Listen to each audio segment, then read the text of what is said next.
very small room, and she physically put me in the bed next to this undressed man who was very famous and had his hands like this.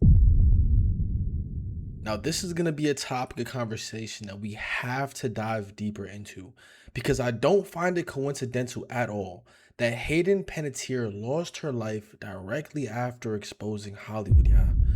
And it's very unfortunate to see. And it's even sadder that no one even knows the cause. So many reports have come out that it could have been a potential overdose, people saying that it could have been cardiac arrest, but nothing has been confirmed. So until we have those explicit details, I think it will be best for us to take a look at what has led up to this point in her life. She's only 36, yeah. Lost her life at a very young age, right after writing a memoir about her life. And then this happens, bro. Rest in peace. Today we're going to be checking out, was Hayden Panettiere warning us about Hollywood?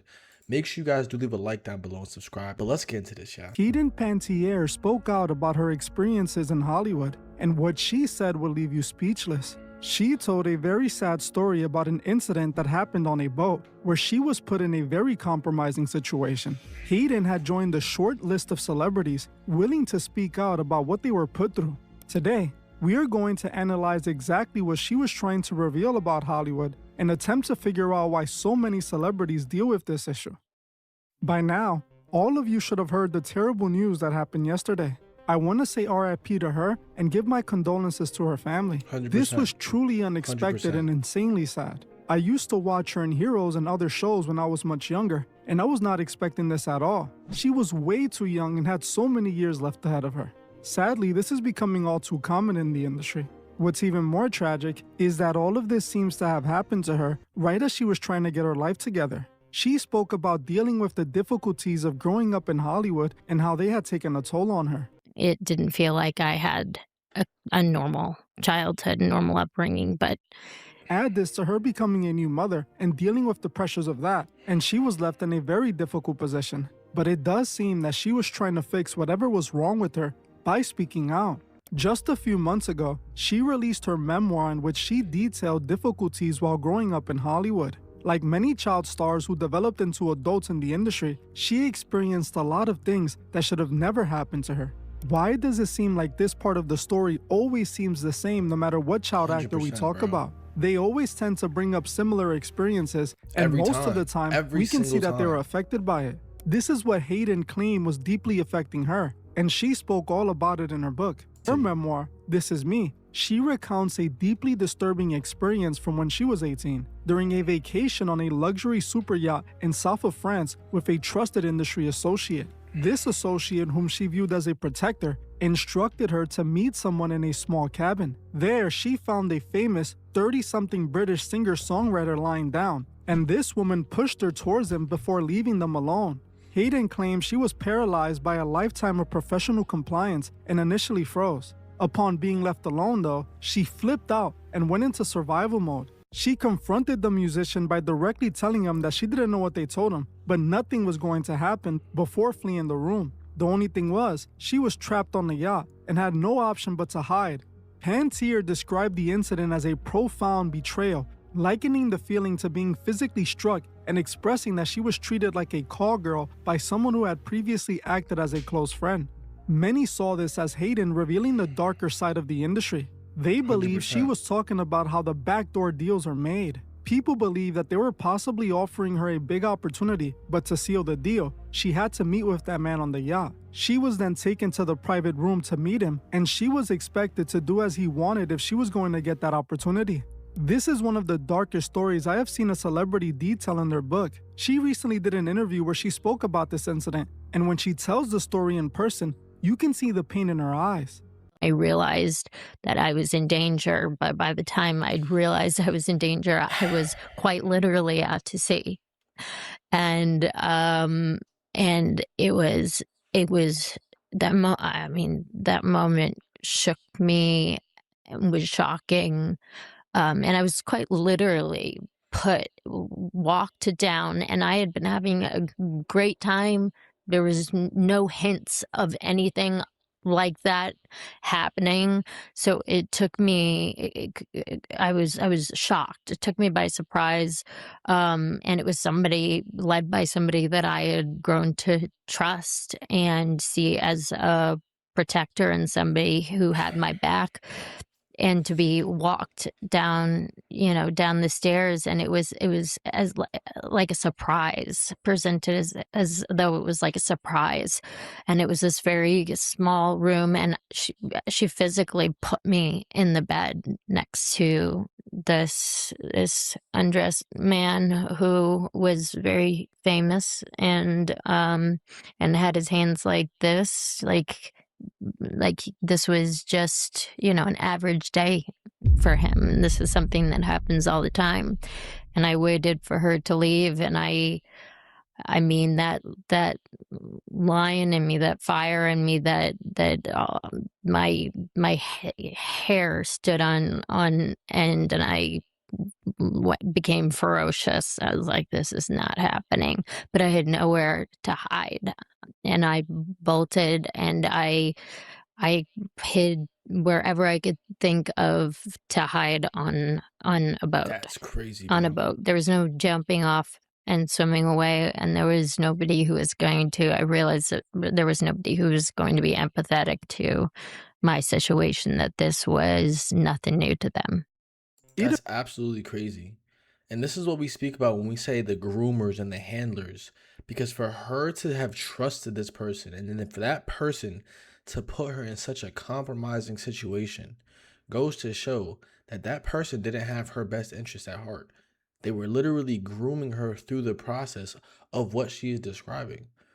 That's unfortunate. And I really want to watch this entire interview, because this is where a lot of the details were exposed about her actual evolution in the industry. It appears that what they did to her clearly affected her deeply. She seems visibly disturbed about this situation, as if she was reliving what happened on that day. What she said about being on the boat was the most terrifying thing of it all.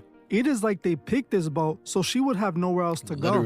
This is truly scary, and she is so lucky she made it out of that situation. We have all heard of the strange disappearances that happen out on the sea.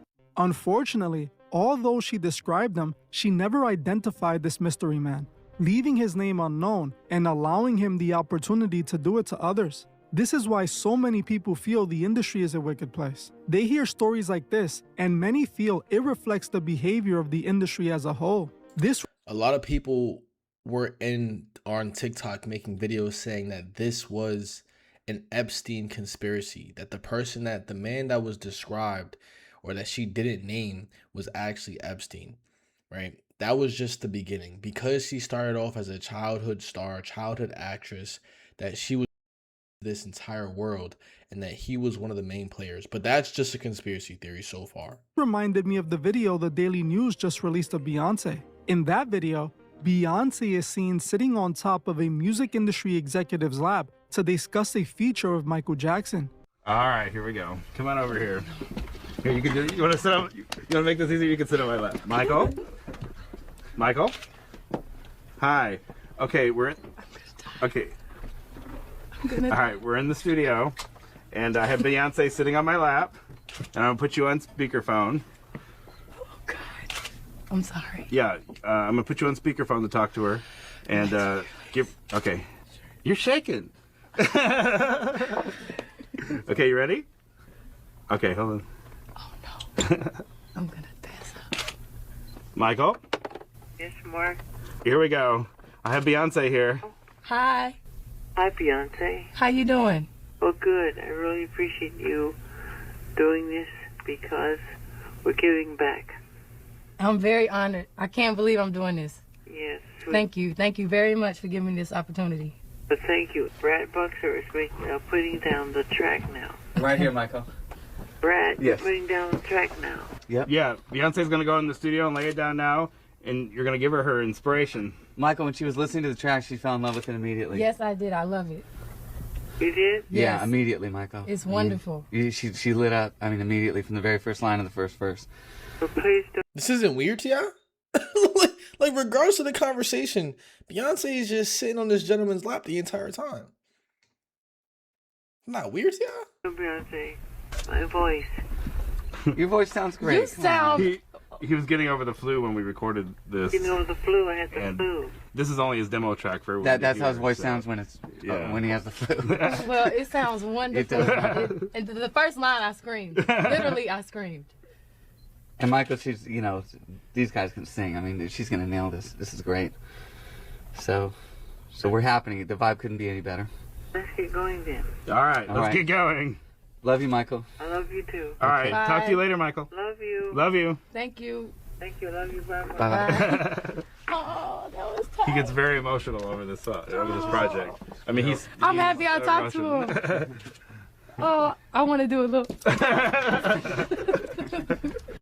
Beyonce, who is now one of the biggest names in music, could be seen smiling from ear to ear, sitting on this man's lap talking to Michael Jackson. It almost seemed normal to her. At 19, she knew what was said about the industry, and this shows why she didn't face any resistance to the top.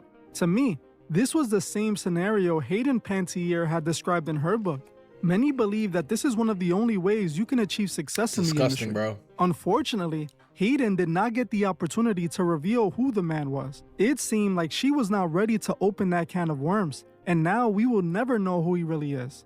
Sadly, with all the stories we hear, he is likely not the only one we should be worried about. This is clearly bigger than just one person and indicates it is more of an industry problem as a whole. It seems that so many people are dealing with this, and they end up in a difficult place like Hayden. We have seen this same problem play out with so many other child stars. But unfortunately, Hayden is not going to get the opportunity to fix things, as her tragic passing came while she was working on herself. We have to ask ourselves why this keeps happening in Hollywood. Why does this seem normal in the industry? And why does it seem like everyone in Hollywood has experienced something terrifying? I just did a video on Jenna Ortega, and people online are shocked by her recent interview because she now looks like all the other stars too, who appear like they saw a ghost. If you want to know why so many celebrities... Bro, there's no coincidence when we speak about this topic of conversation, right? We see it happen time and time and time again. The video that I really want to react to, and this is what we're going to be speaking about in tomorrow's video, is obviously going to be all of the police findings that are coming out and all of the details are related to her passing, number one. And then number two, the actual story time that she gave on the Jay Shetty podcast that was released 3 months ago. Literally 90 days before she lost her life is when that podcast was released. And I don't find it coincidental at all that this is the same thing that we hear time and time and time and time again. If they're not losing their life at a young age, then they're going completely insane. And we can sit here and list an entire catalog of different celebrities, actors, actresses, artists, musicians, anybody you can think of. You have people like Orlando Brown. You have people like Raven Simone. You have people like her. You have people like Beyonce. You have people like Justin Bieber. You have people like Selena Gomez. You have all these different celebrities that literally go through the same thing. And if it's not them losing their life, they're losing their marbles. They're losing something, bro. There's a piece of them that is gone. And it's very sad to watch. It's very, very sad to watch. So this is something that we're going to be diving a lot deeper into, y'all, because once I saw this story, not only did I feel bad, but it also made me rethink about everyone that we've spoken about over the past couple of months and slowly start to realize that this is not like a game. Like this is like people think that this is just the industry or this is just like this is people's lives. Like you understand that you only live once, right? Like your life is here once. And that's taken away because of these weird people, bro. We're going to figure out if that was the case for her. It could have been an overdose. It could have been a cardiac arrest. But we're going to have to figure out if that was the case. And if not, why would someone be motivated to take her out? Was it because she started speaking about the industry? Was it because she wrote this memoir exposing the different interactions that she had with these Hollywood elites? Was that the cause? And that's what we have to figure out, y'all. I'm going to end this video here. Let me know in the comments down below what you guys think the cause of her passing was. And I'm going to catch you guys in the next one, man. Peace.